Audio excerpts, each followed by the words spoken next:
least you think, okay, well, that's kind of expected over there. There's a religious war, a family feud going on. It's been going on for centuries. But the thing is, if we live here in the West and we read stories like this, in part, we need to remember to pray for our brothers and sisters. Somebody say amen. But because they're undergoing torture for their faith. Hebrews chapter 13, verse 3 says this: remember those who were in prison as though in prison with them, and those who are mistreated, since you also are in the body. You may never know those people, but they're part of the body. How many of you know if one part of the body hurts, the rest of us should and would likely feel it? By remembering those who have suffered so much, we are made strong in our faith. As we find in 1 Peter, we stand firm because they stood firm through their fiery trials. So it's against this backdrop that we consider the reading this morning in James chapter 2, verses 14 through 17.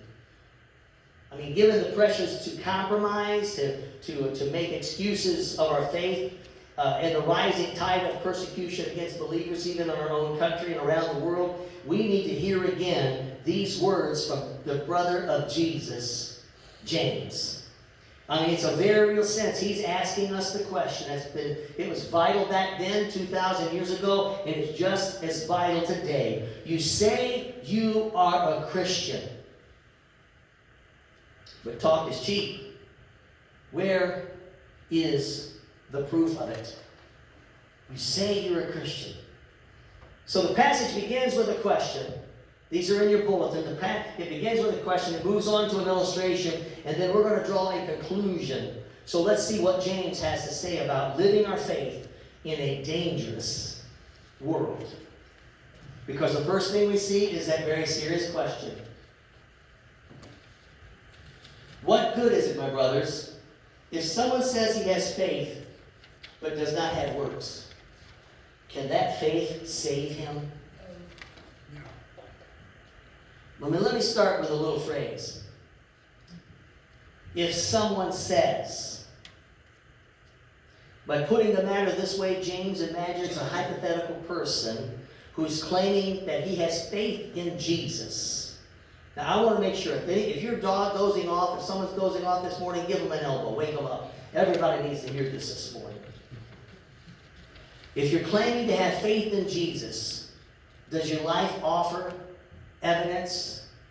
He's claiming that he has faith in Jesus, but this life offers no works of any kind. So in the Greek, it says it does not have works. And in the present, it's in the present tense. Does your life have works? You came to an altar many moons ago, maybe weeks ago, maybe just yesterday, maybe even this morning. But you might say, well, does it have works right now, in the present?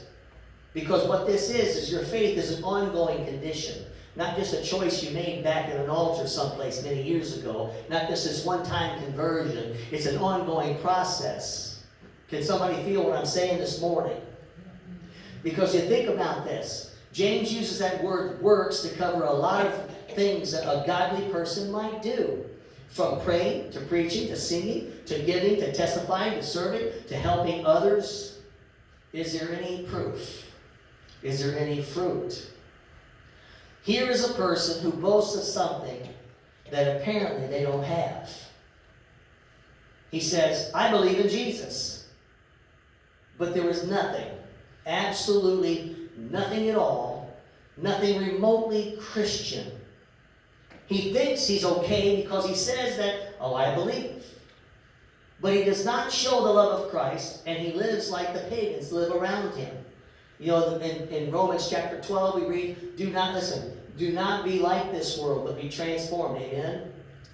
Do not be conformed to the ways of this world. Do not be conformed to this world, but be transformed. How? By the renewing of your minds. And I'm hoping this morning that I can renew your mind and also help you, bolster up your faith in Jesus. So we might be doing these things. But we don't want to just be boasters. We don't want to, because talk is cheap. He says, I believe in Jesus. In many ways, the problem is with his lips. The problem is with his mouth. The problem is with his lips as much as it is with his life. His mouth writes a check that his life can't cash. Are you hearing me? He apparently is completely unchanged by the gospel that he says he believes. He might as well be an unbeliever because, all intents and purposes, that's exactly what he is, because he lives like an unbeliever. You can find people like this in almost every church in America today and around the world. They are apparently unchanged. They've been going to years. They've been going to church for years. They've heard hundreds of gospel sermons. They've been exposed and experienced some stirring worship service, but they've never changed. They've never been transformed. What good is that sort of religion? In one word, useless. It's empty. It's vain, pointless, self-deceived. There isn't one good thing to say about this person's faith. He does no good for himself or for anyone else. Can that faith save him? Can that sort of faith save a person? And the church all said, no. Because it really isn't faith at all, is it? Remember that his problem is not just the lack of works. It is that he claims for himself that which is not true. He's boasting. He's bragging. His talk is cheap. And we see this far too often in church today. The people with the loudest mouths often live the emptiest lives. They jabber endlessly about the faith, but it's all bells, whistles, it's all sound, it's all fury, it's all smoke and mirrors, and it doesn't signify anything that's real of substance. Faith is what? Substance. That's the first. Faith is first what? Brother Harold, what is that? Substance. Go like this. Substance. Substance. Reach out and touch the person next to you if you're close enough to somebody. If you can't touch somebody, touch the pew. There's substance there. It's real. Listen, it's real. Amen. Well, if you really want to touch something, do this. Are you real this morning? Can you get real this morning with Jesus? And can you be real with the people who are sitting here this morning and those who are around you? Can you get real?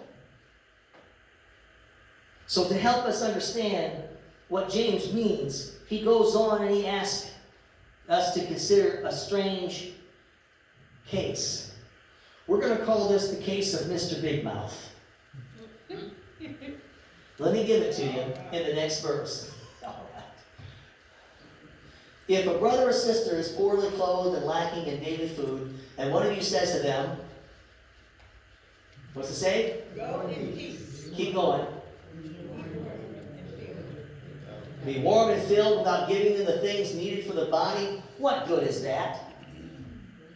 What good is that? What sort of works does James have in mind right here?